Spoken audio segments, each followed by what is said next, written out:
A completely black screen with no visible content or imagery. Once again to the 10 Mini Voices for our 1 o'clock program. Like I explained before, this is part of the Core Discovery 2 traveling exhibit. And inside this tent, we do ask for many different voices to speak about aspects that have something to do with the Lewis and Clark Trail. And today, during this hour, we have a real treat. A musical performance is always a good draw. And we've never actually got to hear Jay Oldmouse before. It was a real shame. He got stormed out. So we're all really looking forward to hearing from Jay Oldmouse. He has several different tribal affiliations: Northern Cheyenne, Mandan, Hidatsa, and Arikara. And his program is entitled The Cheyenne Courting Flute, but there's so much more to it. And I want to just kind of turn it over to him. He's the expert here. So please help me welcome Jay Oldmouse to the A person in a tan ranger uniform and hat stands at a microphone on a stage. Behind them, another person stands on an elevated platform. Banners listing various U.S. government agencies and departments are visible in the background. 10 Mini Voices.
A person stands at a wooden podium with a seal emblem, wearing a white shirt and a blue and red beaded vest. They are positioned to speak at what appears to be an indoor event venue with a plain gray wall behind them.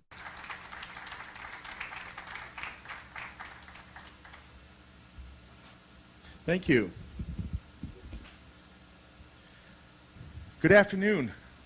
The honor is all mine. I'd like to take this time and thank the Lewis and Clark people for asking me to come and be a part of this. Last weekend I was able to share at Pompey's Pillar, and it was just as hot there as it is here today. I'm here today with my wife Amy and my youngest son Trevor sitting up front here, and I'm here today to talk about the Northern Cheyenne courting flute. This is a handmade flute made from a raw piece of wood. I got a big chunk of wood up here. Made from a raw piece of wood to a finished musical instrument. Again, the Lewis and Clark thing, listening to the gentleman before. A wooden log rests on a podium draped with a colorful geometric patterned cloth in red, yellow, and white. A framed photograph and other objects sit nearby on the podium surface. I am of the Mandan, Hidatsa, Arikara, and I have heard the stories of the Lewis and Clark Trail. I'm Mandan, Hidatsa, Arikara on my dad's side. On my mother's side, I'm Northern Cheyenne. I was born in Dickinson, North Dakota, and I was raised on the Northern Cheyenne Reservation. It was here with my grandfather. It was about 19 years ago. I was approached by my grandfather, and just in a casual way, he asked me if I would be interested in making a flute. I told him I was. I'm a certified carpenter by trade and always interested in arts and crafts. So it was easy for me to say yes. So we started by... A person wearing a black cowboy hat, white shirt, and dark pants stands on a small stage with a geometric patterned blanket draped across the front. They gesture with both hands while speaking. An American flag is visible on the left side of the stage. He'd say, come on up on a weekend. So I'd go up to his house and we'd go down in Bernie area. I'm from Lame Deer, Montana. Bernie area, Northern Cheyenne Reservation, and we would hunt for this wood. He would show me what to look for: straight grain, no knots, things like that.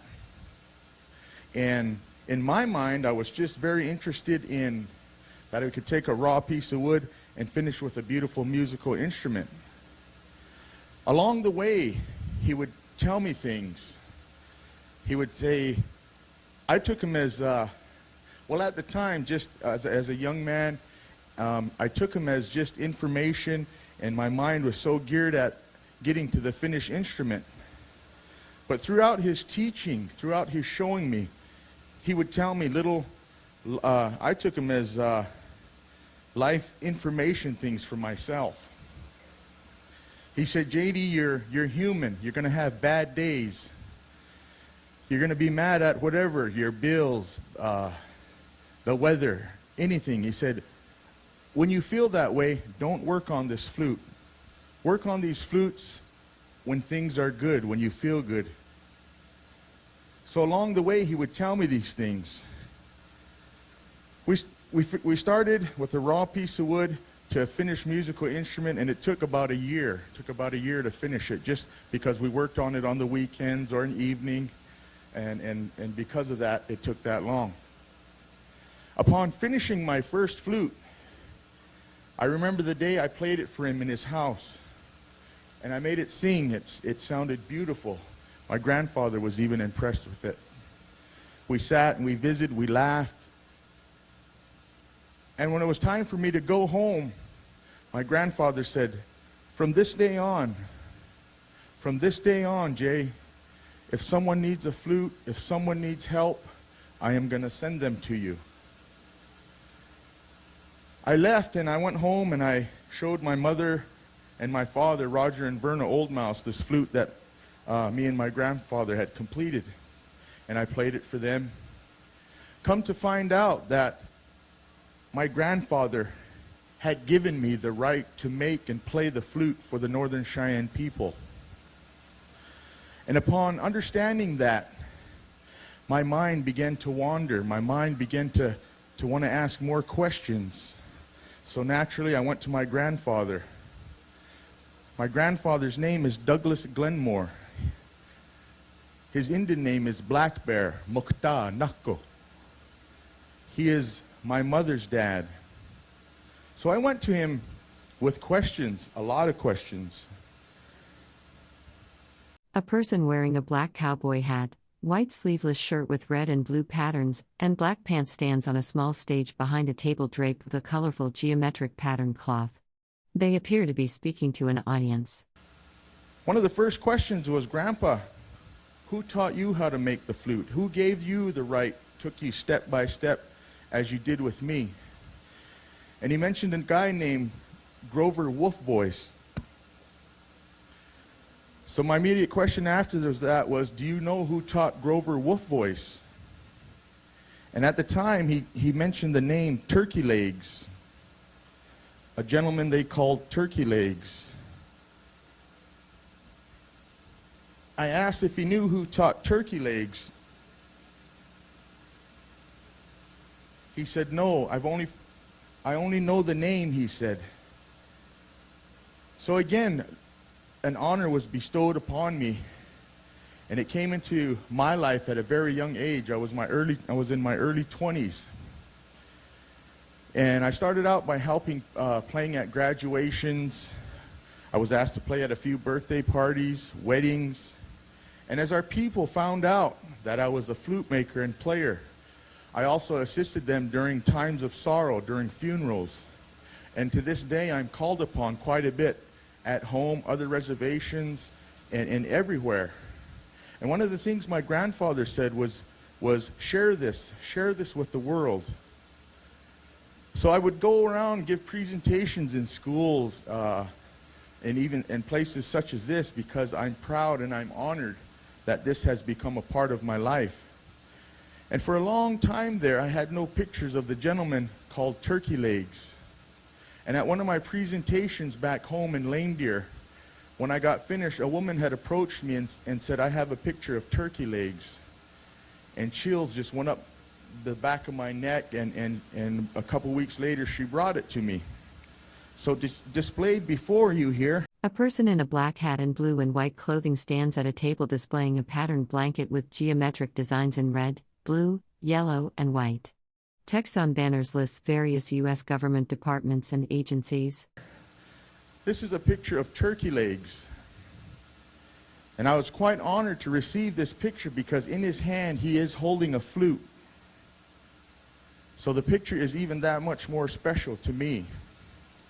On the back of this picture, it had Fort Keogh on it. So this picture was taken right here in Miles City at Fort Keogh. And I noticed on my way in, I've been here several times, that one of the forts is still over here, or a building is. And it surely resembles this one in the picture.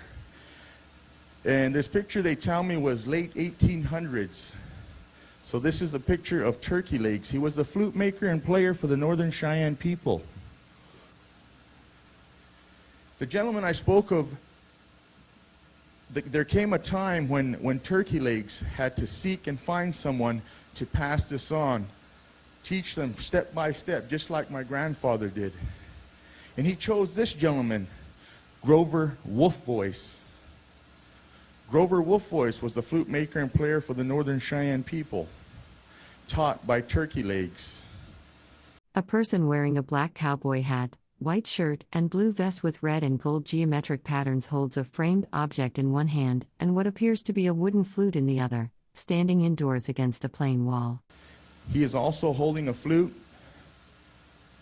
And I have with me today, and I have it with me every time I do a presentation, but this is an actual flute made from Grover Wolfvoice. Grover Wolfvoice also had to find someone and teach them. And he chose my grandfather, Douglas Glenmore, Douglas Seminole Glenmore, again, whose Indian name is Black Bear. Two people stand outdoors holding long wooden flutes.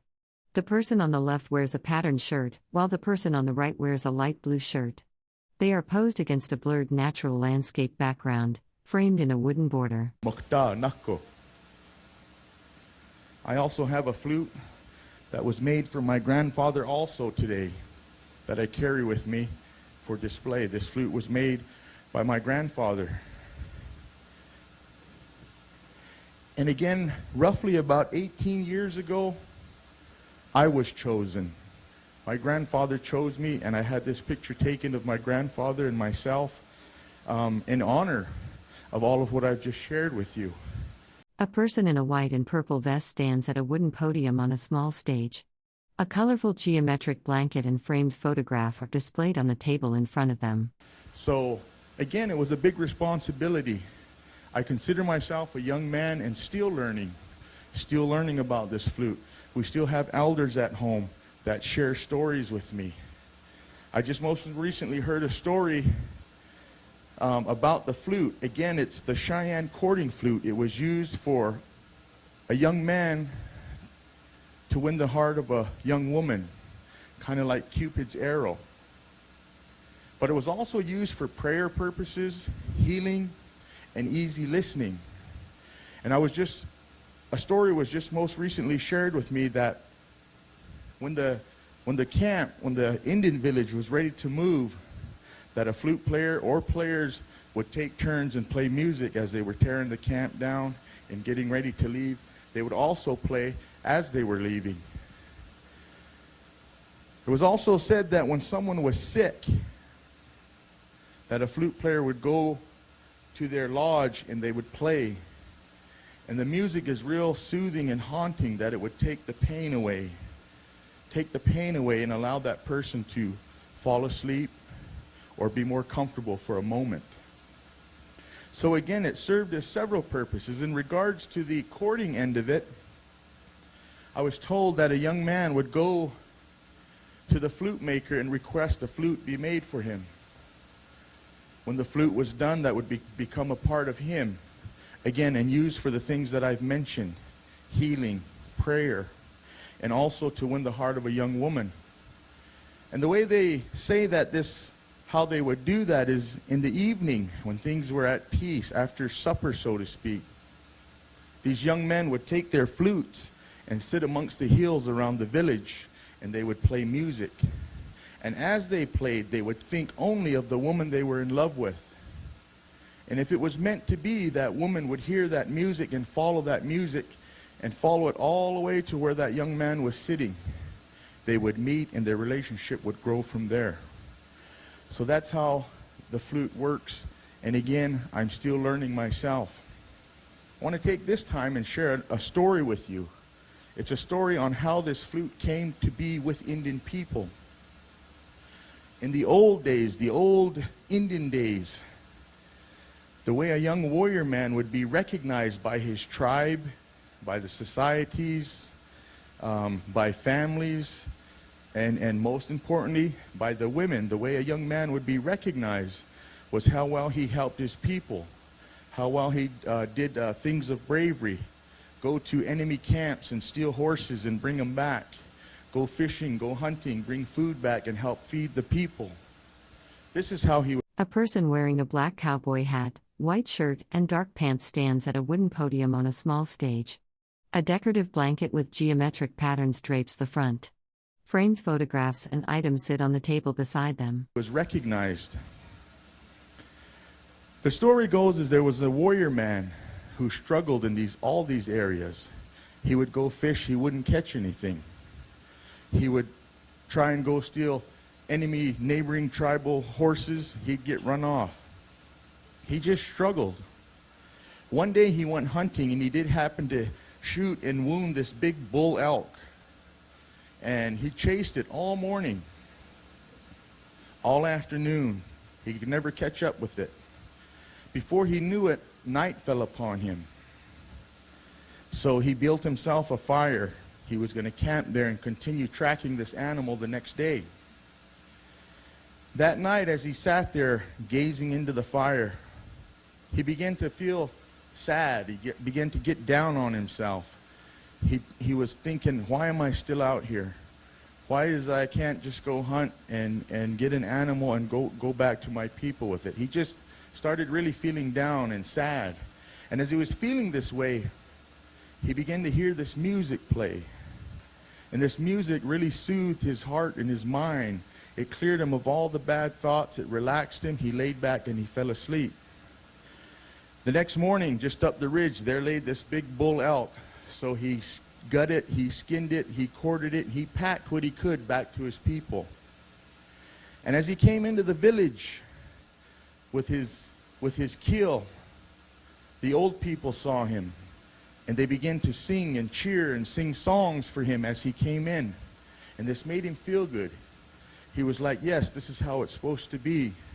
As he came into the village and walked by the lodges and stuff, even the women looked at him and winked at him and waved at him, and this made him swell up even more, saying, yes, this is how it's supposed to be. So he shared what he had with his people. They had food, a new hide, antlers for tools and weapons. And as time went by, a few weeks went by, this young warrior man thought of that music that he had heard that night, and he was curious. It made him feel so good that it cleared his mind and his heart, and he fell asleep. So the story goes is that he went back to the place where he had camped that night, where he had heard that music, and he fasted, he prayed. He prayed to the Creator that whoever, whatever played that music for him to come forth and talk to him. And the story goes is that on the fourth day, this woodpecker came to him. This woodpecker came to him and spoke to him. He said, I am the one who played that music for you that night. He said, follow me. So this warrior man got up and he walked to this old cedar tree with this woodpecker. And in this cedar tree, the woodpecker pointed out a hollow branch. The woodpecker pointed at a hollow branch and said, I am the one who played the music for you that night. I know how you feel. I feel that way often myself. The woodpecker said, listen, you can hear all the birds singing. Said, I cannot sing like that. Said, I would. A person wearing a black cowboy hat, white shirt, and a blue and red beaded vest stands indoors holding a microphone and a long wooden carved object. They are speaking. I was born a carver, and I carved this into this hollowed out branch of this old cedar tree. And as the wind blows through it, I spread my wing over the holes, and I can sing with the rest of the birds. Take this down, cut this down, and take it with you to your people, and play music from your heart. And if it's meant to be, it will come true. So that is a story that was shared with me on how this flute came to be with Indian people. So with that, I'd like to play a little more for you.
Again, still, like I said earlier, considering myself A person in a cowboy hat and white shirt with beaded vest stands on a stage beside a table draped with a geometric patterned blanket.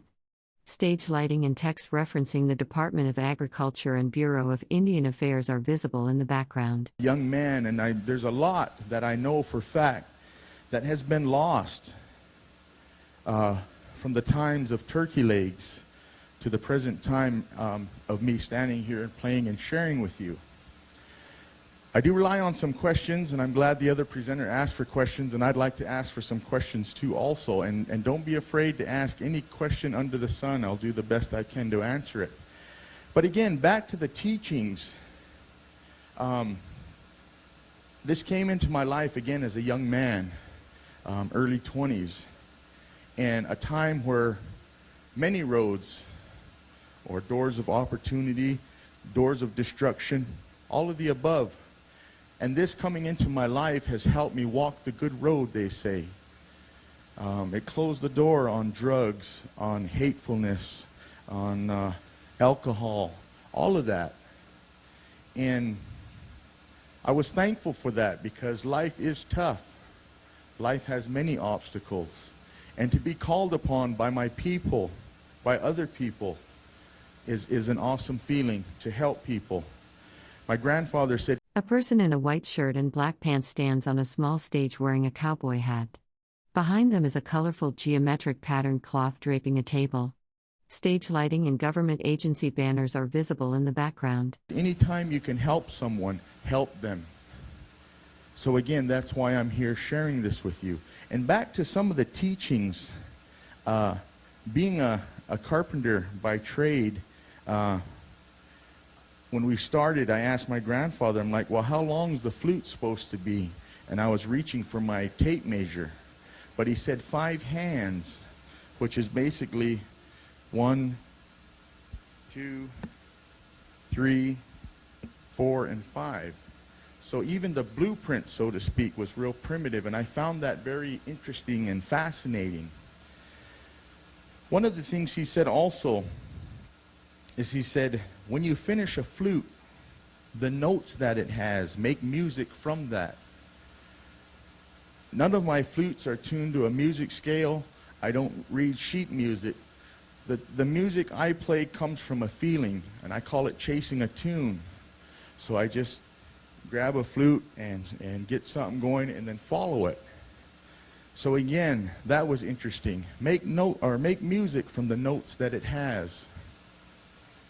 Another interesting thing he told me was, when you finish a flute, and if it does not play, that I might want to put this aside and step back and take a look at myself and see how I'm living, see how I'm treating people, see how I'm treating my wife and my children. And again, those were some powerful words. If you finish a flute and it doesn't play, that I might want to put it aside and again see how I'm living. I'm honored to say that since I've been taught about 18, 19 years ago, I've made close to 80, 85 flutes, and every one of them have played well. So, and the other thing that might be, hopefully it's a question I keep referring to, about 18 years ago. I grew up in the days of writing everything down, times, date, actual day he asked me, actual day I finished the flute, but I didn't. And oftentimes when I stand before people and share that, I often think of that. But I often think that along with the modern day world that I live in, that maybe that's something that's just better off left alone. So therefore I just refer to it as about 18 years ago, and I'm pretty close. Also the picture down there, late 1800s. Some of you might be trying to do the math as passing it on. These gentlemen were well into their 80s. I know my grandfather passed a year ago this July. So A person in a white shirt and black pants stands on a small stage at a wooden podium, holding what appears to be a flute. Behind them is a decorative blanket with geometric patterns in red, white, blue, and yellow. Framed photographs and documents are displayed on the stage. I had a long time to be with him and ask questions. Every time I finished the flute, I would take it to him first and I would play it for him. He would take it and he would play for me. One of the reasons he felt it was time, his hands were real arthritis up, and it's real tedious work to make one of these.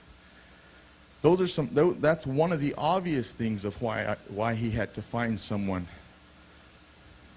There's still some reasons why I was chosen that are unanswered. Because he could have chose anyone, any member of the Northern Cheyenne people. And even in my immediate family, my cousins, there's several of us, but I was chosen. No disrespect to my brothers, but I was chosen. And that was an honorable thing. There was a song I had mentioned that I play from the heart, which I do. But there was a song always requested in church, oftentimes at a funeral. And I'd like to play that for you a little bit here. I'm sure you'll recognize it.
Again, just listening to the presenter before me, again, speaking of on his map showing where on my dad's side, the Mandan, Hidatsa, and Arikara, also hearing them say that they shared songs. I often wonder if there was a flute player back then also. But again, those are areas, like I said, I'm still learning and all of that. Another thing my grandfather told me that you could do with this was you could bugle an elk. Has anyone heard an elk bugle before? Any hunters here? Okay, I'm going to do my best here and hope we don't get one to come across the Yellowstone here. A person wearing a white shirt, black pants, and a black cowboy hat stands at a microphone on a small stage. An American flag hangs to the left, and a colorful geometric blanket drapes the front of the stage. They gesture with one arm raised. But if we do, help me get him. And again, they also probably used it during the hunting season. Naturally, they hunted with bow and arrow, and to bugle them in and get them closer would be the way to do it. So let me try it here.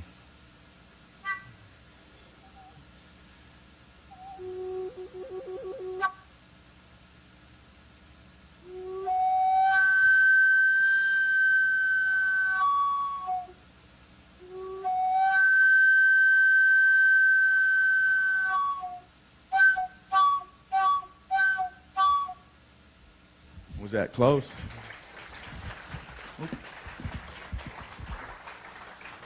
With that, do I have any questions? I need at least, yes. A person wearing a white shirt and a blue and red beaded vest stands at a wooden podium on a small stage, holding a microphone. They wear a black cowboy hat. A gray curtain and decorative items are visible behind them. Cedar or juniper? The question is this cedar or juniper? Very good question. I refer to it as cedar. It's the stuff that has the nice aroma. But also I've read, my dad knew of this man, Grover Wolfvoice, and he referred to it as juniper. And I think there's probably a big family of cedar tree. I've heard it referred to as western cedar, aromatic cedar, but yeah, cedar wood. Hold on, here we go. Do you use any other type of wood, like lodgepole, or do you stick to the harder? The question is, can I use any other kind of wood? The courting flute, the Cheyenne courting flute, I was told to always use cedar wood. A brief discussion with my grandfather. Native American Indians use certain cedar, certain juniper cedar trees, the thistles off of them to burn as an incense, to bless their home, to chase away evil spirits. And through his discussion like that, I think that was part of the reason to use the wood. But also it's a very beautiful wood. And we all know that cedar, again, I guess moving into my carpenter knowledge, cedar wood doesn't rot or takes longer for it to rot. It keeps for a long time, things like that. So always to use the cedar wood. I have made one out of redwood before that played real well, but again, I was always told to use the cedar wood. Yes? Let me come to you. Are there specific songs that have been passed down from earlier generations, and do you then improvise your songs, make your own songs? Like I said earlier, from the time of turkey legs, and I'm still curious on who the man that taught turkey legs, but what you're asking is a good question. The songs, I was told by my grandfather that there was at least 3 songs that came with this flute. One of them, I think, if I remember him, was a badger song. A badger song, and I'm not quite sure the other 2. But those songs were lost in there. Again, and back to what I said as far as playing, and I think it stands true with most tribes, because I know the Crow have flute players, I know the Sioux have flute players, and tribes down south. and it's always referred to as a love flute. So, but they have their own stories, their own. A person wearing a cowboy hat, white shirt with beaded vest, and black pants stands at a wooden podium on a small stage. A colorful geometric patterned cloth drapes the front. Native American artwork and framed photos are displayed nearby. Stories. What I'm presenting today is the story and the history of the Northern Cheyenne courting flute. And with myself, the songs, it's like I say, I play music from the heart, comes from a feeling, but also was told that, not only from my grandfather, but elders, that whatever the occasion a flute player is called upon, say a funeral, we naturally know it's a sad time, so you want to play something that's low-key, and as you play, you pray for the family. I pray for myself, my wife, my children, and then I pray for the occasion that I'm playing for also. So again, that's where the music comes from also. Any other questions? One over here. Have you chosen someone to teach? Have I chosen someone yet? No, I haven't. And the reason I haven't is because I still enjoy this very much. It's an honor, it's a blessing. But I hope I don't have to make that decision till I'm well into my 80s also. And I do have 4 boys. I have no girls. I have all boys. So I guess to kind of answer that, maybe one of my grandchildren, maybe one of my boys, but I don't even begin to know how or who to choose. And that was always a question also, but I always answer that by saying, number one, I hope that I don't have to make that decision till I'm well into my 80s, and I think something will tell me, something will show me. So hopefully that answered that. Any other questions? I'm not sure how I'm doing for time here. You've got about 10 minutes, so we can do a few more questions, no Okay, problem. do a few more questions and I can play a little bit. Do you use modern day tools or hand tools? Yes, I do. When my grandfather taught me, though, he had a lot of, well, my grandfather, you got to understand, was he was always tanning hides, and he also made drums for us to sing at powwows. He was constantly working, and he had a lot of his own homemade tools, although there was tools available to make it easier. But I mean, even hide scrapers. He had a old elk horn, I remember, elk horn with a piece of metal bent on it, wrapped with rawhide, and he'd scrape all his hides with that. A lot of tools he made, but I myself use a lot of modern day tools, yes. But I think where the beauty is to start with a raw piece of wood and finish with a musical instrument.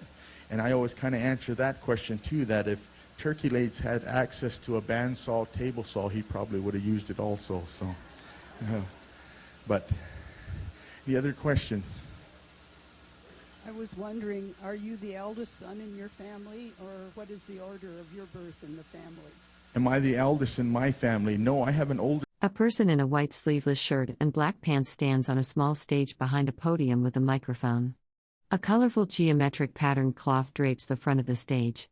Institutional signage is visible in the background. Older sister and an older brother in my immediate family. And again, I'm not sure what your question is, but it's like I said, there was something about me special, probably maybe to my grandfather, on why I was chosen. And it was no disrespect to my other brothers. And in the Indian way, my first cousins are my brothers also, and I have several of them also. So I have another question. Do women ever make the flutes? what's that? Do women ever make the flutes? Do women ever make the flutes? To my knowledge, no. And that is a very good question. And I'm going to do my best to answer this, and I want this heard clearly. In the times of Turkey Legs and the men before, and I would say Turkey Legs, in his time and before, I would say strictly men. Again, being a courting flute, strictly men. During Wolf Voice time, I really couldn't tell you, and I'm going to stay away from kind of that era.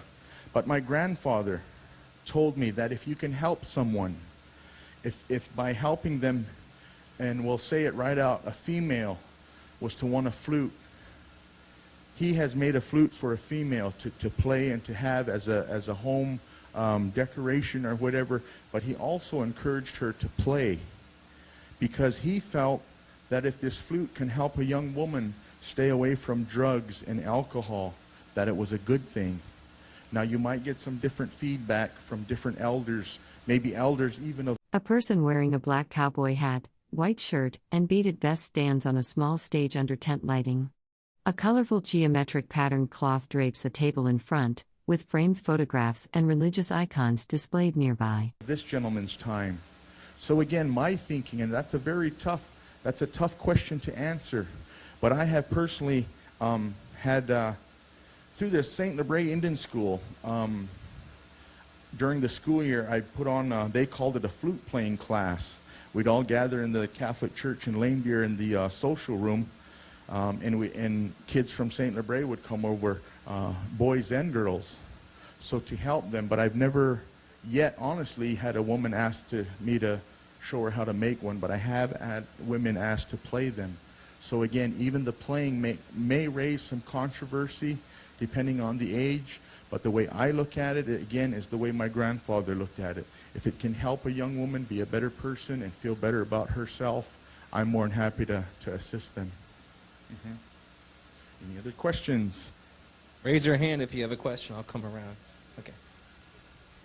When Turkey Legs selected you, was it like a hands-on, one-on-one saying, you know, I want you to carry on my tradition, or was it with the whole assembly of people? It was a one-on-one, and my grandfather's the one that taught me. Douglas. Turkey Legs taught Grover Wolf Voice, then Wolf Voice taught my grandfather, and my grandfather taught me. But yes, it was just a one-on-one. And again, to share with you those things that he told me, like I said, if one doesn't play, put it away for a while, see how I'm living. But no, it was a one-on-one. It was a one-on-one from the time of asking to the time of how to find the wood and how to carve it and the finished instrument. It was a one-on-one. Once that was done, it became a community thing as far as helping the community. I don't think I'm stepping too far out of bounds by saying if you were to go to Lanedeer and ask if the Cheyennes had a flute player, I think 98% of the time my name would come up. Again, there's no certificate, there's no badge, there's no diploma that says that I am the flute maker. The way this is known to people is just like what I'm doing here. I'm here and I'm sharing it with you, and I have the proof to back it up. So when you guys leave here, you're going to share it with a family member, a friend that you saw, Jay Oldmouse, the Northern Cheyenne flute maker and player. And again, that's how the news travels. So again. Jay, we have time for you to play one more song if Okay. you'd like. The audience would like him to play Time one to more play song. A person in a cowboy hat and beaded vest stands at a microphone on a stage. A decorative blanket with geometric patterns is draped over the table in front, along with framed photographs and portraits. a song here, and then I know there's this program, there was some information, and the playing is kind of brief, you know, it is brief, but through being taught, my immediate family requested that I put it on a cassette tape. So I did put flute music on a cassette tape, and then I did transfer it to a CD.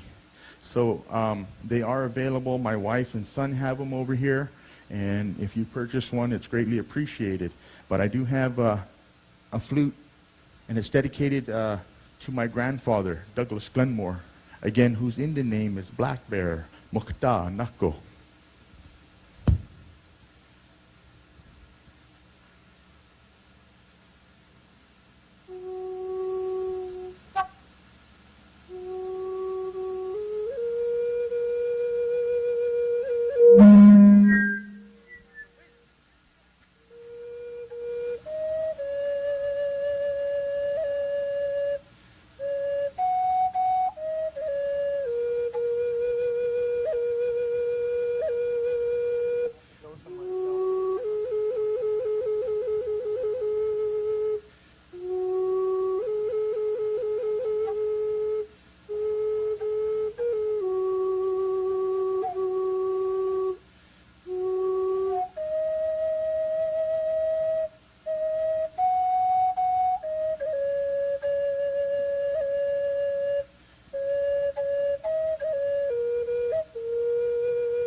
Thank you, Jay.